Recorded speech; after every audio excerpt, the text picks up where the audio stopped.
Hello, hi, നമസ്കാരം. മണിവർമ്മൻ്റെ സംവിധാനത്തിൽ ഇപ്പോൾ ലേറ്റസ്റ്റ്ലി തിയേറ്ററിൽ റിലീസായിട്ടുള്ള ഒരു സിനിമയും കൂടിയായിരുന്നു ഒരു നൊടി എന്നുള്ളത്. ചിത്രത്തിൽ പ്രധാന കഥാപാത്രങ്ങൾ എത്തിയിട്ടുള്ളത് തമൻകുമാറും അതുപോലെ തന്നെ MS ഭാസ്കറൊക്കെ ആയിരുന്നു പ്രധാന കഥാപാത്രത്തിൽ എത്തിയിട്ടുള്ളത്. ഈ ഒരു സിനിമ എങ്ങനെയുണ്ടെന്ന് ചോദിച്ചു കഴിഞ്ഞാൽ മൊത്തത്തിൽ പറയുകയാണെങ്കിൽ കുഴപ്പമില്ലാത്തൊരു പടം. ഒരു ത്രില്ലർ, ക്രൈം ത്രില്ലറൊക്കെയാണ്. എന്തായാലും ക്രൈം ത്രില്ലർ, ഇൻവെസ്റ്റിഗേഷൻ വിഭാഗത്തിലുള്ള സിനിമകളൊക്കെ ഇഷ്ടപ്പെടുന്നവർക്ക് തീർച്ചയായും ഒന്ന് ട്രൈ ചെയ്ത് നോക്കാവുന്ന ഒരു സിനിമയും കൂടിയാണ് ഒരു നൊടി.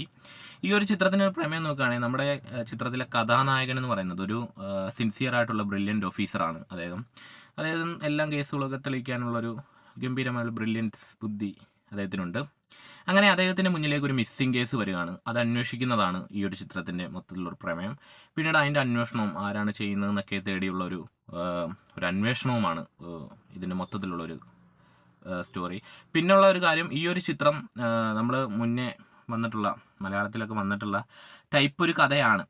എങ്കിലും ഒരു വ്യത്യസ്തത കൊണ്ടുവരാൻ സംവിധായകന് സാധിച്ചിട്ടുണ്ട്.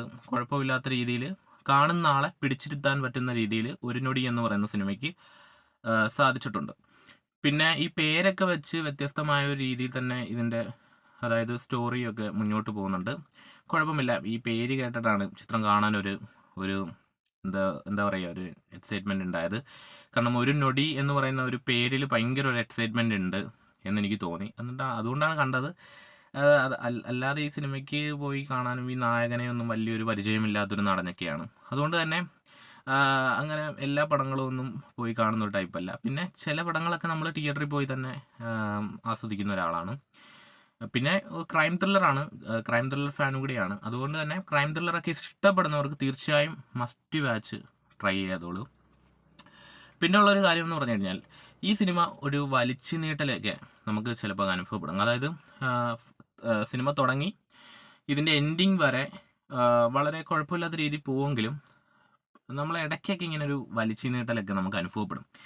അതെന്താണെന്ന് ചോദിച്ചു കഴിഞ്ഞാൽ അത് മൊത്തത്തിൽ പറയുകയാണെങ്കിൽ ഇതൊരു അതായത് ഒരു ക്രൈം ഇൻവെസ്റ്റിഗേഷനാണ്, ഒരു ഇൻവെസ്റ്റിഗേഷനാണ് ഇത് ടോട്ടൽ മൊത്തവും പറഞ്ഞു പോകുന്നത്. അതായത് ഇതിൻ്റെ നായകൻ വരുന്നു, അതായത് നായകനെ വലിയ സംഭവമായിട്ട് തന്നെ കാണിക്കുന്ന ഒരു പ്രവണത. അതായത് മിക്ക സിനിമകളിലുള്ള നമ്മളെ ഈ അന്വേഷണ ഉദ്യോഗസ്ഥൻ്റെ ഒരു ബിൽഡപ്പും കാര്യങ്ങളുമൊക്കെ അതൊക്കെ ഒരുവിധം മൊത്തത്തിൽ നോക്കിക്കഴിഞ്ഞാൽ ഒരുവിധം അതൊക്കെ ഭയങ്കര ബോറാണ് കേട്ടോ. കാരണം അതൊക്കെ നമ്മളെപ്പോഴും സ്ഥിരം കണ്ടുവരുന്ന ശൈലികളാണ്. അതിൽ നിന്ന് വ്യത്യസ്തമായി ചിന്തിക്കണം, അപ്പം കൂടുതലും കിട്ടും എന്നെനിക്ക് ഉറപ്പാണ്. പക്ഷേ ഇതിലൊരു പുതുമയില്ല.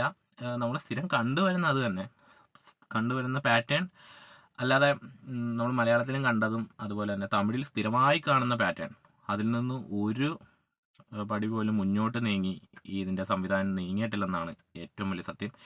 എന്തായാലും ക്രൈം ഇൻവെസ്റ്റിഗേഷൻ ഫിലിംസൊക്കെ ഇഷ്ടപ്പെടുന്നവർക്ക് തീർച്ചയായും ട്രൈ ചെയ്ത് നോക്കിക്കോളൂ.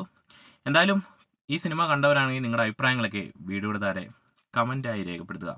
ഓക്കെ, അപ്പം വീഡിയോ ഇഷ്ടപ്പെട്ടാൽ തീർച്ചയായും എൻ്റെ ചാനൽ ഒന്ന് സബ്സ്ക്രൈബ് ചെയ്യുന്ന കാര്യം പരിഗണിക്കേണ്ടതാണ്.